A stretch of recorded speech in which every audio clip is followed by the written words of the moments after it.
It's time to accelerate. Hi, I'm your host, Andy Paul.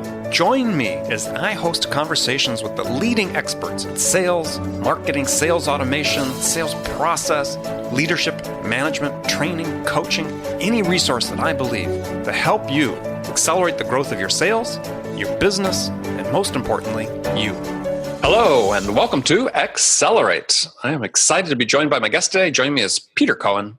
He's the founder of The Second Derivative. He's an expert in giving online software presentations, software demonstrations, which we're going to talk about today. Peter, welcome to Accelerate. Delighted to be here, and good day. Yeah, so welcome from the far northern reaches of California. Well, it's a delightful place to live. And if you could look outside right now, you would see it's either going to rain, raining, or just finished raining. And it's that way most of the time, you're saying? Much of the time, yeah. Much of the time. So the attraction of being up in the north woods of California, you're up in Arcata. So what's you moved there, you relocated there. So what drove you to move? So the key word there is drive. And after living in Silicon Valley and the San Francisco Bay Area for a large number of years, the joke was that when the economy was good, you couldn't get to work on time. And of course, when the economy was poor, well, then the freeways were empty. In any case, it was the 1 hour commutes and the incredible population density that drove us north. But to be even more accurate, we really fell in love with this place a number of years ago on a trip, and had been looking to move up here for somewhere on the order of 30 years, and finally pulled the trigger and made it happen 2 years ago. So right now, believe it or not, if I just glance slightly to the right, I'm staring out, and the next landform that I would see would be Japan. So you can translate that. Okay. I'm thinking you really can't see Japan, but yeah, you can envision it out there. It would be the next, if one could flatten the earth, that's what I would see, exactly.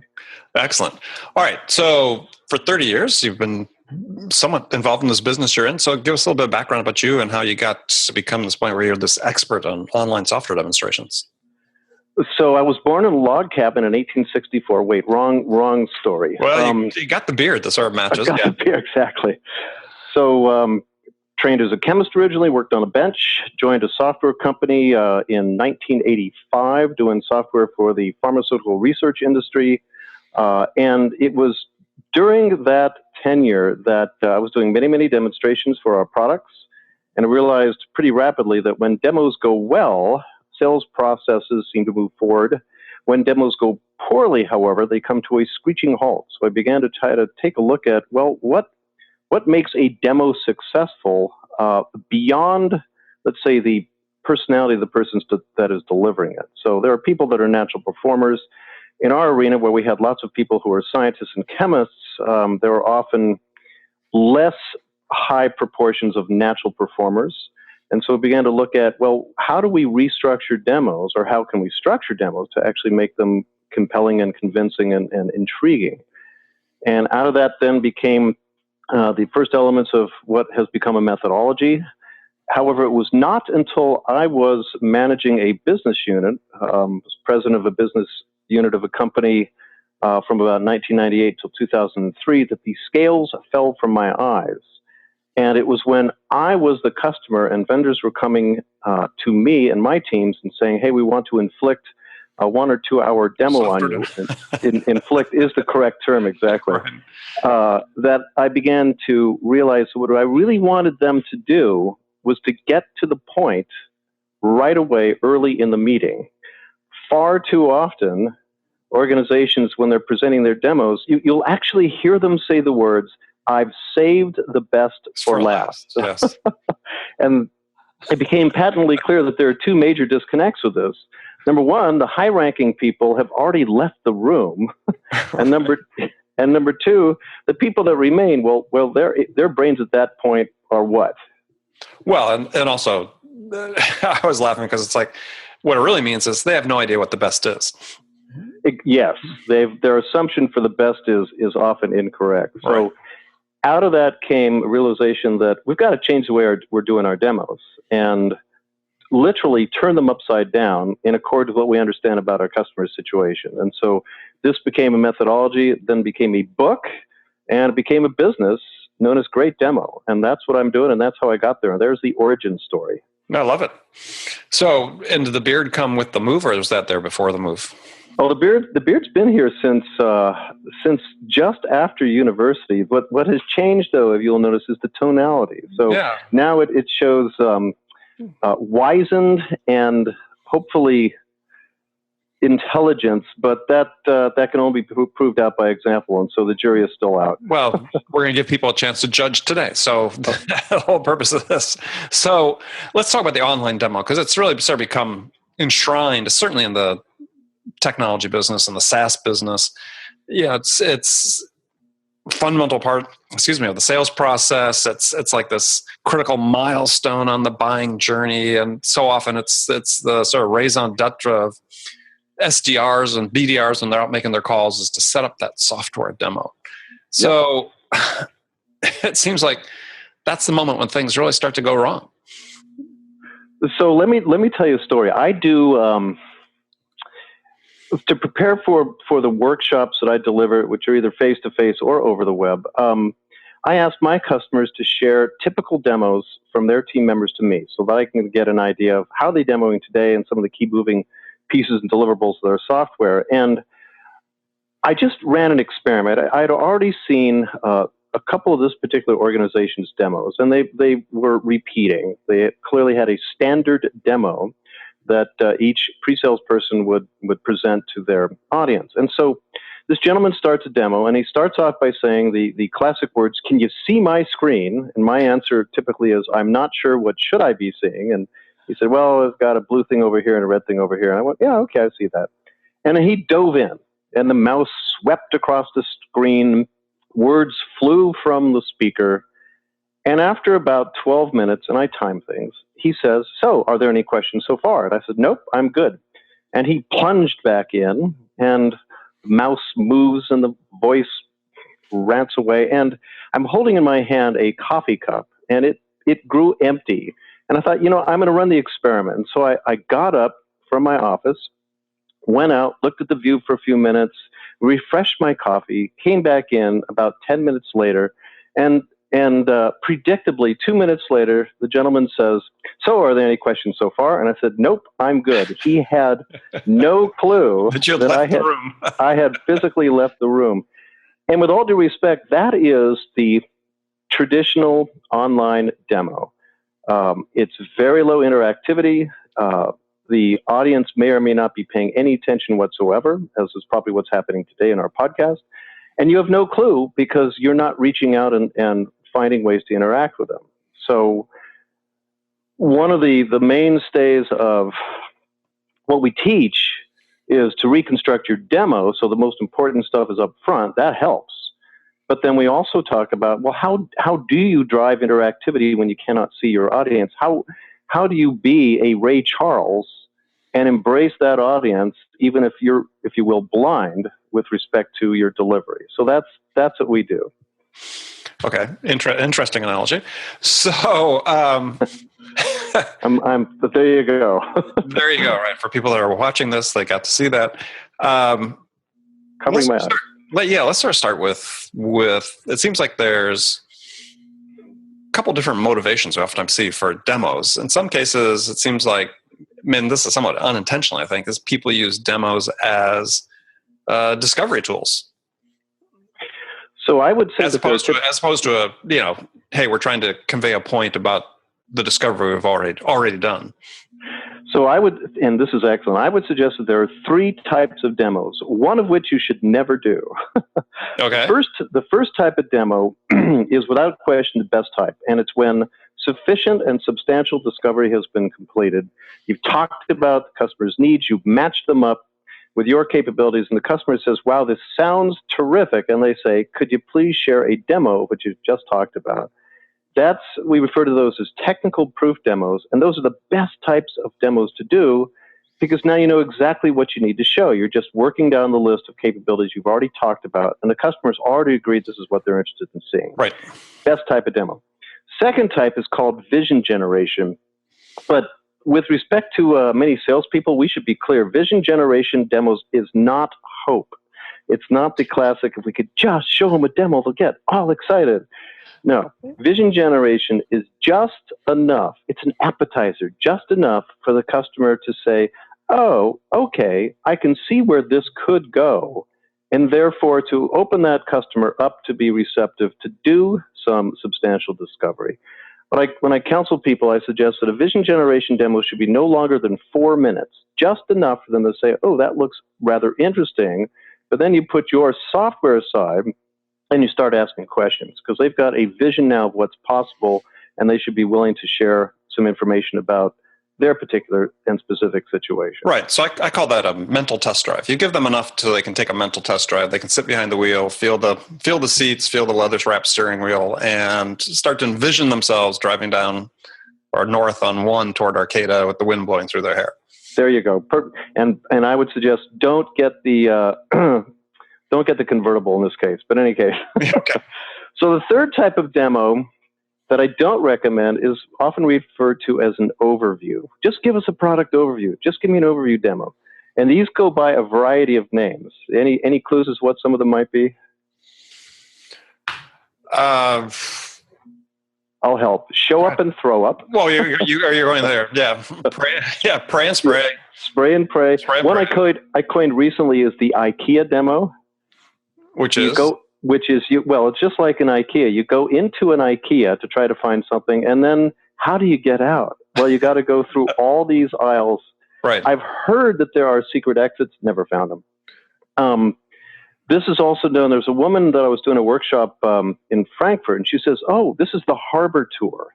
And I'd never heard this term before. Like that. I said, what? Yeah, I said, what do you mean? She says, you take the customer, you put them on the boat, and by the way, they cannot get off. Right. And you drive them around the harbor for 3 hours, continually asking them, so have you seen anything you like so far? Well, yeah, unfortunately she's wrong. So they can get off, and they oftentimes do mentally, right? They jump ship, yeah, exactly. So the guidance is simple. You should be doing either vision generation demos, which are brief and discrete, as you point out, just a very short test drive, a sample, or a technical proof demo where you've already done discovery, and that's what we teach. So you could actually do both those, right? You could start with the vision generation. That opens the door to discovery, as you talked about. You do discovery, you come back, technical proof demo. And that is a very reasonable process to follow, exactly. So then let's say we've gone through that process. Let's say we're getting ready now for the technical proof demo. What are sort of the key elements of a great software demo for you? So key elements of a great software demo. There's sort of the what and the how. And the what has to do with the customer's specific situation. And we teach an idea we call a situation slide, which is a structured way of capturing and recommunicating the key elements of information you pulled out of discovery. So for an example, for an individual job title, that person has a top-level goal or challenge that he or she is looking to achieve. So for example, if you've got a VP of sales, by definition, that person's top-level challenge is making his or her quarterly and annual numbers. So that's the top-level challenge, a critical business issue. Underneath that are a series of problems or reasons that are making it hard for that person to make their numbers. And it could be a range of factors. It could be their industry's challenge. They've hired a bunch of new people. It could be 100 different things. Mm-hmm. That's the general pain portion that people tend to uncover in discovery. And then the next is the set of specific capabilities that person's looking for to solve his or her problem. And that phrase has great meaning. It's not just features or functions. It's specific capabilities. Because if you think about a tool, well, what percent of capabilities would you say you use out of, let's say, Microsoft Word or your favorite word process? Yeah, I mean, general tools, it's single-digit fraction, right? Right. And can you imagine a demo where somebody felt obligated to show you everything in Word? Yeah, so it's good, right? So it's the subset of those that you've understood through discovery questions that this customer is interested in seeing and needs to see to feel comfortable. That's the specific capabilities. And that's one of the hallmarks of this whole methodology is you're only looking to show the capabilities that are relevant for this particular individual. And it's an act of true discipline to hold the balance of your software behind your back. And this is, I'd say, this without question is one of the biggest challenges that people that do demos face. Is they love their software and they want to show all the cool and groovy things that they love, but the risk, of course, is your customer interested? So specific capabilities are what we're looking for. And then there are two other components having to do with what's the value associated with making the change, and is there a critical date or compelling event that's going to cause this customer to say, I need to have a solution in place by this date. So the start of the demo is actually reviewing the customer's situation, and in particular those 6 elements to make sure you've understood things correctly. And that's the starting point. It's all about the customer and the customer's situation. So it seemed like one of the ways to really enforce the discipline about holding back is to, structure the demonstration as a story, right? Because story, beginning, middle, end. You've got points you're trying to create, convey, and when you're done, you're done. So this is an interesting conundrum, because many senior managers will say, wrap a story around your demo. And what most people translate that to mean is some kind of end-to-end story of, I start here, and then I do this, and I do this. And the way that a lot of people phrase this is it's a day in the life. Well, that's not a story, that's torture. No, that's torture, right. So the best kinds of stories often are how other customers in similar situations have solved similar problems. And so customer success stories are often a great way to, in particular, actually introduce a vision generation demo. So, let me share with you how we've helped other customers in similar situations address some of their issues. Here's some of the things they were looking for. We provided those capabilities. They saw these delightful results. And here's the kind of thing that it looked like at a high level. So that's one small example of a story. So you're saying that's more effective in that short vision generation than trying to sustain it through a technical proof demo? Oh, definitely. Now there's another structure that we can use, which is directly associated to storytelling, and it comes out of the newspaper industry, and it's the idea of the inverted pyramid. And Andy, are you familiar with that? Not in the newspaper context, no. But go ahead, enlighten us.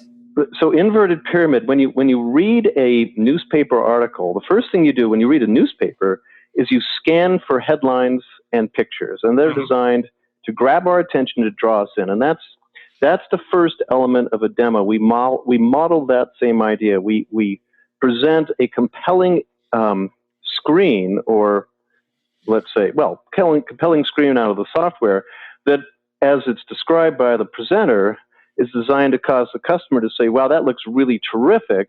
How did you do that? And so, like a newspaper article, the first paragraph in a newspaper is really the crisp summary of what's in the balance of the article. And you do the same thing in a demo, just a very rapid pathway through, here's how you get to that compelling illustration, that payoff screen. Customer, if they're interested, will then start asking questions, and the way a newspaper article is designed to be read follows exactly the way we suggest that demos should be prepared and delivered. So most readers for most newspaper articles never read, in the U.S., never read beyond where it says, please turn to page 4C. We read it as much depth as we have interest. Then we pop up and start scanning for that next article, then that next headline. That's called inverted pyramid. And it is a way of presenting information in essentially a different format of a story. It says, let's do the most important stuff first, and then as we get deeper, we'll go to finer and finer levels of detail in accord with what the customer's depth and level of interest is. So that's the structure of the story that we teach. Right. And so what you're saying, though, is you're laying out a structure saying what we're going to do is we're going to be prepared to cover the entire inverted pyramid, but there's a logical breaking off point that's going to occur before that, which could be at the end of page 1, as you talked about. But we need to be prepared to go deeper if necessary. Absolutely. And one way to think about this is if you're presenting to a senior executive, you may never actually touch the live software. All you may need to do is to review their situation and show a few compelling screenshots, describe what that person is seeing. Pardon me? Or reports. Or reports, exactly. Yeah, the end result this person's looking for.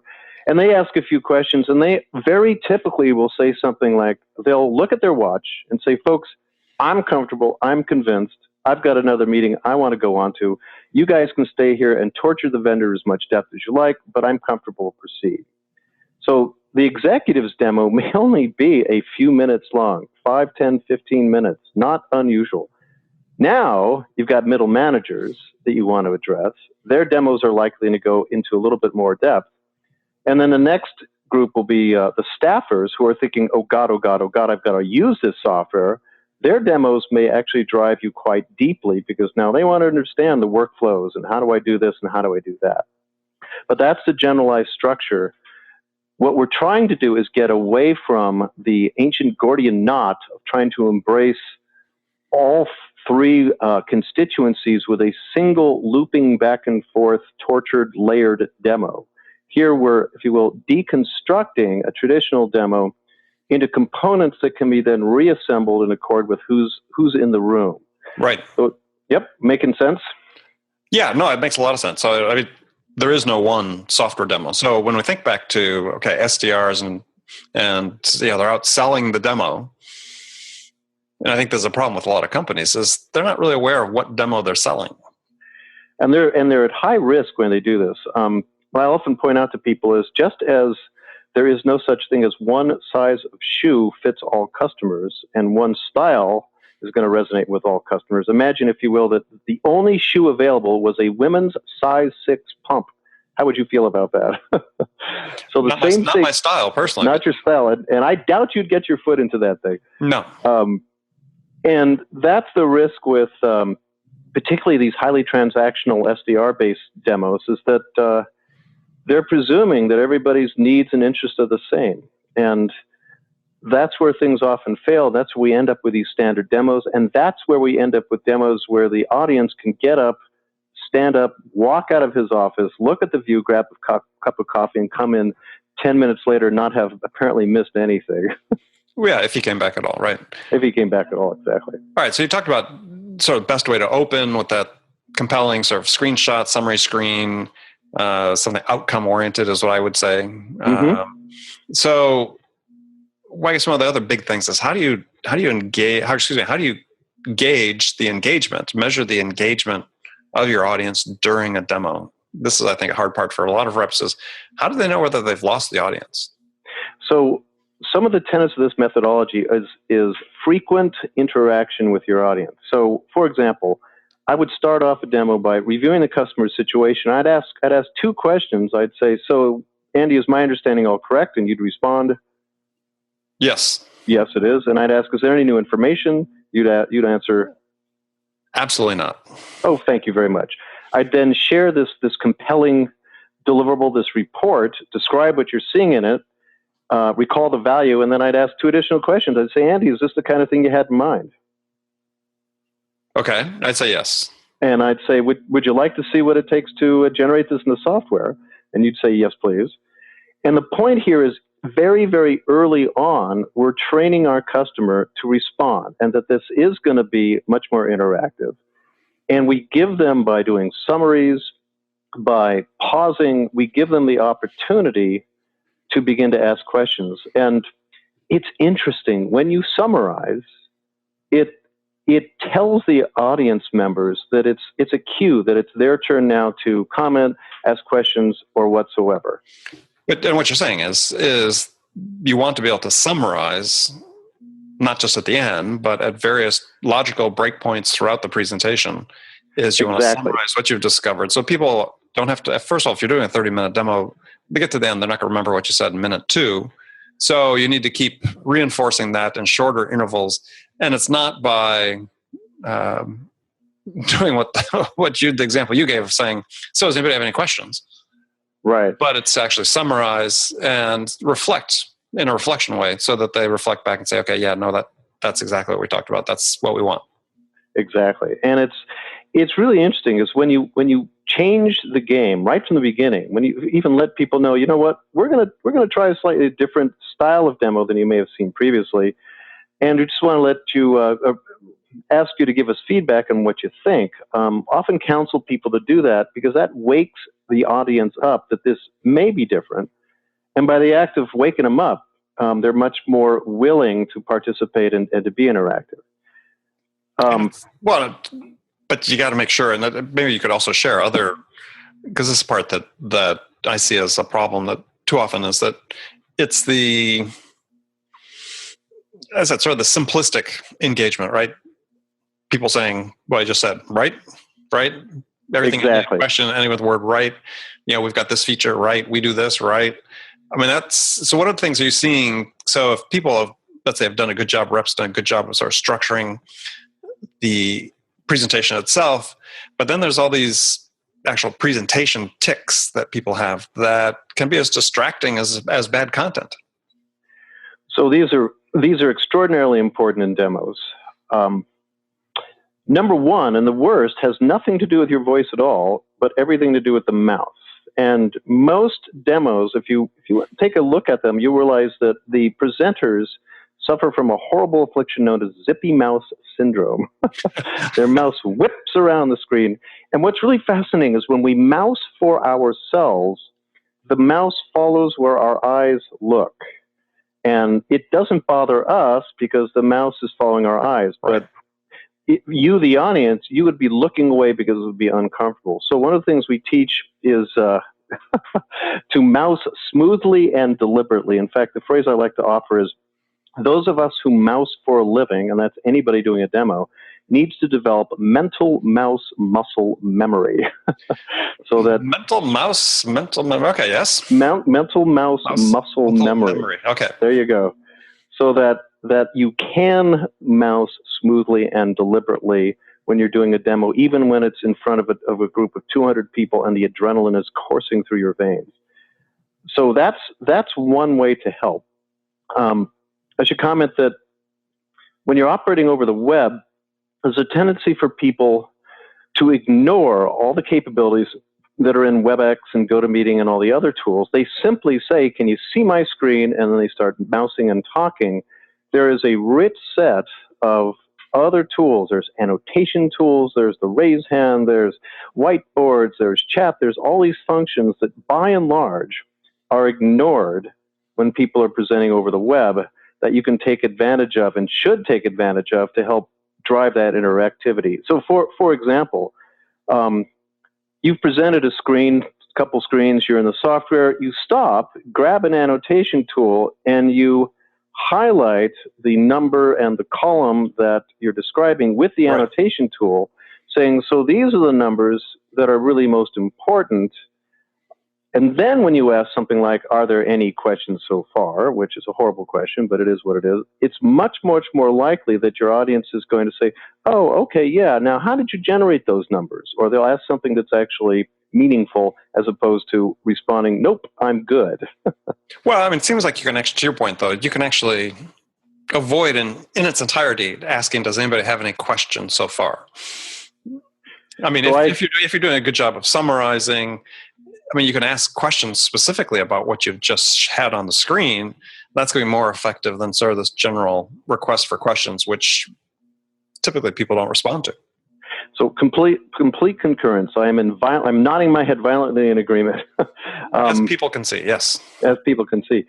I think it was John Medina in his book, Brain Rules, that realized and articulated that the typical adult human brain can only pay attention for about 10 minutes before it needs to be refreshed in some way. And keeping that in mind, even 10 minutes is a very, very long period of time when you're doing demo and on the receiving end.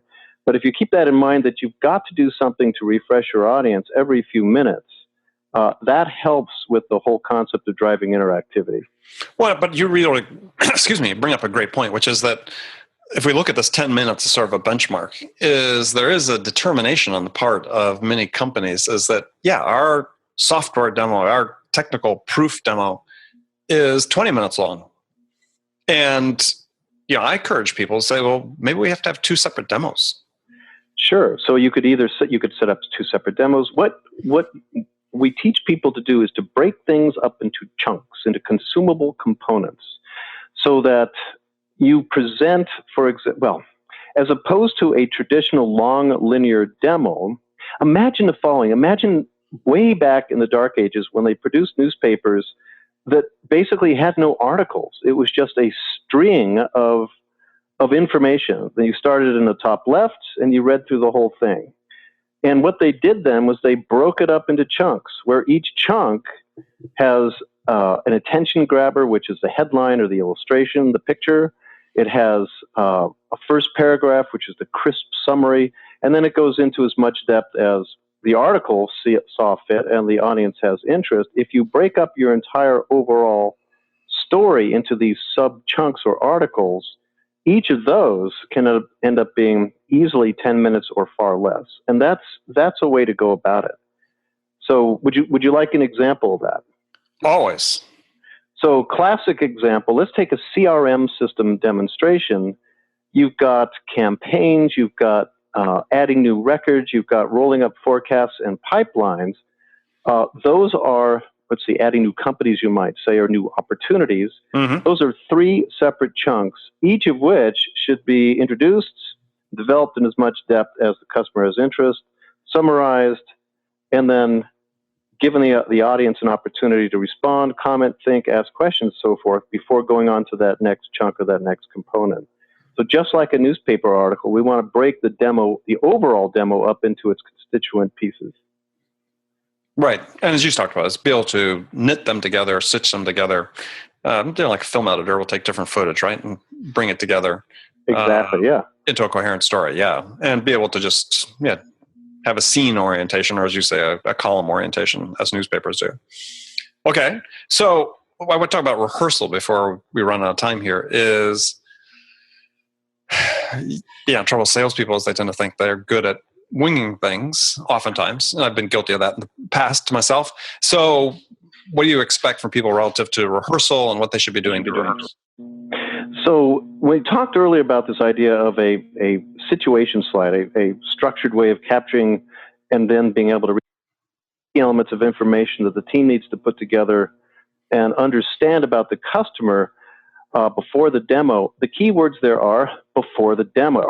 And what we teach and what proves to be extraordinarily useful in practice is to have your sales and, let's say, pre-sales, whoever's doing the demo, the salesperson, come together, review the information that you've pulled out of discovery into this thing called a situation slide to make sure you know what you know what you don't know, and to reach agreement on what you're going to show in the demo and what you're not going to show in the demo.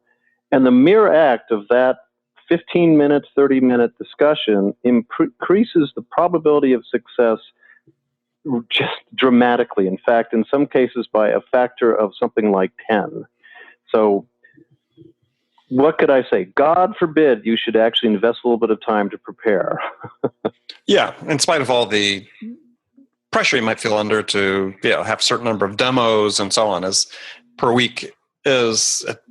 Let me share. Doesn't matter what that number is if the demos are no good. Well, and it does matter in an interesting and surprising way. In the world of software, the average no decision rate is somewhere in the order of 50%. Yeah, and people are saying business to business in general, it's around 50%, right? Which means that 50% of demos that are prepared, delivered, and followed up on are for sales opportunities that go nowhere. And what we have found is that if a situation slide is reasonably complete, you can drop those no decision rates by half easily, because you're able to rule in or rule out sales opportunities that are either going to go to somebody's going to have some business, or are likely to go to no decision. And so it's a very sensitive tool and a very pragmatic tool for being able to reduce the amount of time you spend in wastage and therefore increase your probability of success. Okay. But great recommendation. And so we talked a little bit about rehearsal, which I think is a critical task, and the time pressures people maybe feel. So the next thing is, last thing I really want to talk about on that topic was, before we have to go on to the next segment of the show, was really about follow-up. So, you do a demo. It seems like sometimes the logical follow-up is, as I talked about before, sometimes is a second demo. So follow-up is obviously critical. One of the things you're looking for is to have a relationship with your customer. And the first demo, vision generation demo, might occur at a trade show. God, you remember trade shows? I remember those. Trade shows, they could occur more typically now over the web, and it's often a very brief call. It could be 10, 15, 20 minutes, maybe as long as 30, but it's not very substantial. And most likely, if you're following these kinds of ideas, a vision generation demo might be done in 15 or 20 minutes, including discussion and some discovery work, at which point your follow-up is, it should be, dear Mr. Customer, dear Ms. Customer, are you comfortable with us setting a time to have a real discovery call and really understand your situation, from which then we should be able to make some recommendations, products, yada, yada, yada, and so forth. Following that call should be the expectation of, dear Mr. and Ms. Customer, if you'd like, if you wish to have proof and are not already convinced just by the act of discovery that we are the appropriate vendor to go with, we'd be happy to put together and deliver a demonstration based on what you said you need and our capabilities in the software. Now, what about follow-up from that meeting? In the best cases, you should, how do I want to phrase this? With customers that are, let's say, early majority in the Jeffrey Moore vein of thinking, you may be done. And in fact, the desire is to, as much as possible, to use the least expensive form of proof to complete a sales project. So best form of proof is simply a reference call, and that may be all that's needed. Vision generation may be sufficient for some high-ranking folks. Most typically, people in that early majority need a technical proof demo. They want to see the capabilities in a real-life demo. Question of the follow-up then becomes, well, what else is needed? And in many cases, a customer is going to say, well, we love the demo, but our environment is unique, our situation is specific, and we need a deeper level of proof, in which case they're effectively asking for some kind of trial or proof of concept. And what we're trying to do is to help people focus away from having to do those kinds of investments, but you can follow some of the same elements of the methodology and manage those processes. Follow-up has to do and post, let's say, technical proof demo with, generally speaking, three things. Number one, any questions that were queued up and parked for later that you'd promised to address, and those are typically may have to do with capabilities you weren't sure about or implementation issues or whatsoever. Number two has to do with the business side of things, which is typically the salesperson's follow-up. So, dear Ms. Customer, we believe we've shown you everything you need to see. Is there any reason why we shouldn't get going right away? And let me go ahead and send you the license agreements, hopefully. The third item is something that actually could occur at the end of a technical proof demo. It often does. Even better, it could occur at the end of discovery, but it's more rare that it does. And that's establishing a transition vision. Now the customer has seen this glowing demo, this glorious demo, establish a transition vision of how the customer now can move from where they are today, their painful, bloody state, through deployment, all the way to the point in time where they're able to see and enjoy a small internal victory using the system. That's called a transition vision. And that's a terrifically important follow-up item that is, in most cases, by most sales teams, never done, and can be competitively differentiating just through the act of doing it. So let me pause there and ask, does that all make sense? Do you have any additional questions I can answer? Absolutely. All right. I love the transition vision. It's a great way to sort of end on that. And so moving to the last segment here, which is time we have left, a few minutes, has got some rapid fire questions I ask all my guests. And so the first one is, when you, Peter, are out selling your own services, what's your most powerful sales attribute? Discovery, without question. I've had customers say towards the end of the second or third even discovery call, I've had them say, you've already closed me. To which my response is, no, I didn't, but thank you for sharing. Yes.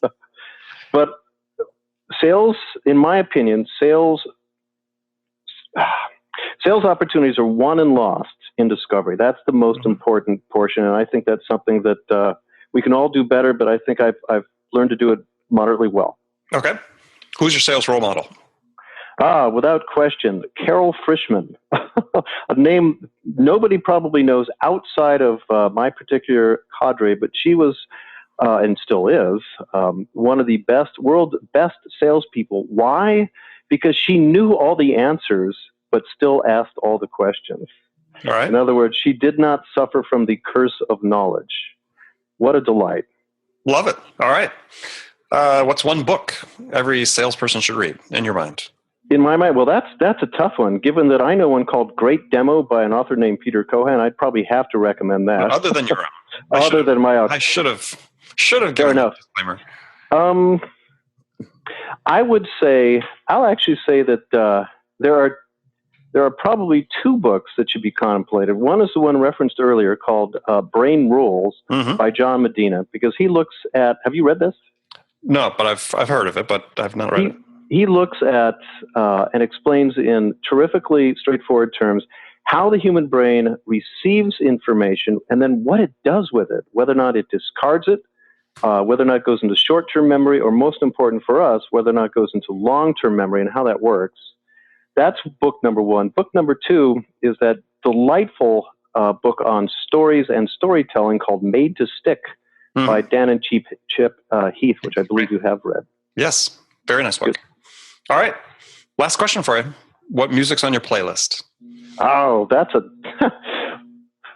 Symphonie Fantastique by Hector Berlioz. Berlioz, right? My wife and I were just having a discussion about this, the idea of the Desert Island album or music. And it's classical for you? Yeah, well, it's classical in two veins. So Grateful Dead would be one side, in which case it would be the Europe 72 album, without question. And then on the other side, yes, sir. And then on the other side would be a Symphonie Fantastique. Absolutely. That's an interesting match between Berlioz and Jerry Garcia. I like it. They're both classical music. What can you say? Yeah, absolutely. All right. Well, good. Actually, Europe 72. I didn't know about that album. Okay. Oh, it's the seminal work. You must check it out, as they say. All right. That was actually a little bit even before my time. So,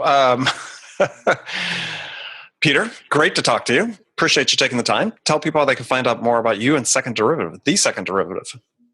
So you've just basically said it. It's the website, www.secondderivative.com, all spelled out.